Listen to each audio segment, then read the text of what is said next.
तो आरभ्य नंदस्य ब्रज सर्व सर्वै, न केवल मनुष्य, not only the human being, पूरा प्लेनेट, पूरा यही लोक और दूसरे भी जहां जहां लोक हो सकते हैं, लोका समस्ता सुखनो भवन्तु। एक मनुष्य सुखी रहे, वनस्पति, अन्य प्राणी, धरती, जल, अग्नि, वायु, औषधियां, अन्न, इनमें विकृति हो तो मनुष्य अकेला कैसे सुखी रह सकता? बस एक आदमी सुखी रहे, हम मनुष्य सुखी रहे, बस अन्य प्राणी सुखी न रहें, अन्य प्राणियों में संतुलन न रहे, उनके लिए उनके हित की चिंता न करें, उन्हें उचित अवसर न मिले। अगर मनुष्य से इतर अन्य दुखी हैं तो मनुष्य सुखी नहीं हो सकता, कभी नहीं।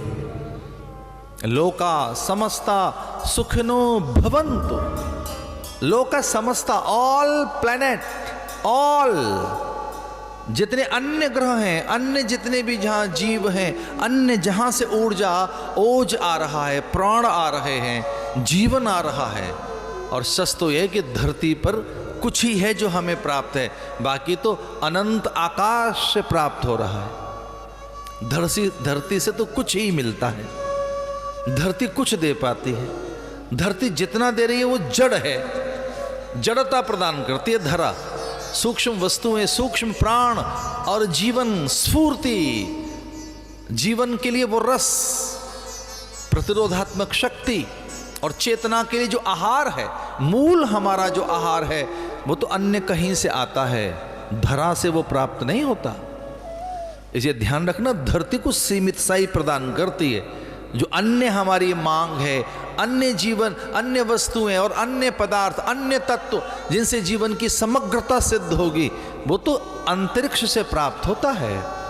इसलिए कहा लोका समस्ता सुखिनो भवन्तु।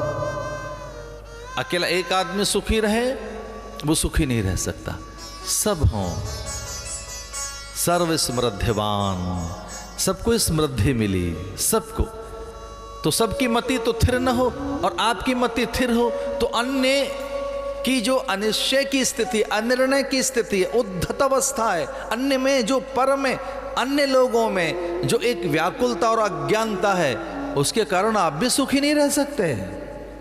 ऐसे जब दीप जलता है तो एक व्यक्ति के लिए नहीं जलता, वो जहां भी जितनी सी भी जगह में है चारों ओर प्रकाश बिखेरता है, चारों ओर उसका जलना सबके लिए है, फूल का खिलना सबके लिए है।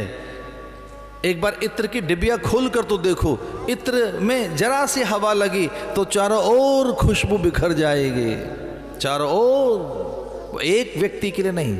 इत्र की डिबिया मैंने खोली है तो इत्र से अधिक गंध मुझे मिले, इत्र की सुगंध केवल मुझे मिले ना, ऐसा नहीं हो सकता। आपने चाहा कि सारे स्वप्न आपकी आंखों में पलें, स्वर्ग की सुधा और उसका चषक आपके ओठों को छुए और अनंत प्रकाश केवल आपके आंगन में सिमट कर रह जाए, ऐसा नहीं हो सकता। स्वप्न मिथ्या मायावी हैं और उन्हें दो आंखों की कोटरों में धंसकर रहना मान्य नहीं। अरे स्वप्न तो अनंत हैं, उन सपनों को कैद करोगे? मीठे स्वप्न केवल ही आपकी आंखों में आए, केवल आपकी आंखों में, सारे मीठे सपने आप देखेंगे, कोई और ना देखे। तो सारे मीठे मीठे स्वप्न, दिवा स्वप्न मेरी आंखों में पलें, वह चषक सुराही स्वर्ग की जिसमें स्वाभाविक पेय स्वर्ग का सुधा जिसे अमृत कहते हैं, वो प्याली मेरे केवल ओठों को छुए और प्रकाश, अपरिमित अनंत प्रकाश मेरे आंगन में घिरे, ऐसा नहीं हो सकता। प्रकाश अनंत है और उसे दीवारों में धंस कर रहना मान्य नहीं। स्वर्ग तो सबके लिए है और उसका चषक जिसमें अमृत है सबके लिए है, कुछ ओठों तक सिमटना उसे स्वीकार नहीं। और चलो ऐसा भी हो सकता है कि सारे सपने आपकी आंखों में ही पलें, मीठे मीठे सच्चे और हितकर सपने, पर उन्हीं आंखों में सपने कैद होना चाहते हैं जो आंखें सबके सुख के लिए सपना देखती हैं, वो सपने वहां कैद होकर रहना चाहते हैं जो आंखें सबके लिए सपना देखती हैं। स्वर्ग की सुराही भी उन्हीं होठों की ओर आती है जो होठ ना कह दें कि पहले सबके पास जाए ये सुराही, अंत में बूंद मुझे मिले। और जिस प्रकाश की आप बात कहते हैं कि वो केवल आपके आंगन में घिर जाए, तो प्रकाश भी आपके आंगन में आने को तैयार है, पर शर्त यह है कि वह दीवारें न हों, और केवल दीवारें हैं तो प्रकाश नहीं आएगा। इसे बहुत सुंदर सी एक बात मुझे याद आती है कि आओ मिलकर गिराएं बीच की दीवारें, देखना हमारा आंगन कई गुना हो जाएगा।